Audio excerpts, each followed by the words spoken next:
சரி, இந்த மொபைலோட கீ ஹைலைட்ஸ் என்னென்ன அப்படின்னு பார்த்தீங்க அப்படின்னா, ஸோ கர்வ் கிளாஸ் பேக் வந்து கொடுத்துருக்காங்க. ஸோ கேமரா பார்த்தீங்க அப்படின்னா கொஞ்சம் வைடாக வச்சு கொடுத்துருக்காங்க, ரொம்ப சூப்பராக இருக்குது. மெட்டல் பாடி, ஸோ இதுவும் பார்க்குறதுக்கு ரொம்ப சூப்பராக இருக்குது. ஏன்னா உங்களுக்கு மெட்டல் பாடி அப்படின்னாலே கொஞ்சம் ஸ்ட்ரென்த்தாகவும் இருக்கும் அப்படிங்கிறது எல்லாத்துக்குமே தெரிஞ்ச விஷயந்தான்.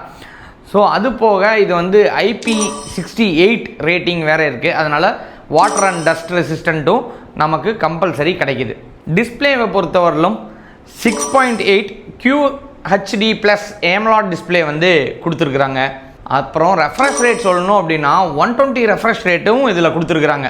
ஸோ பொதுவாக எல்லாத்துலேயும் பார்ப்போம் 90 அந்த மாதிரி தான் கொடுப்பாங்க. அது 120 அப்படிங்கிறது ரொம்ப ரொம்ப சூப்பராகவே இருக்கும்.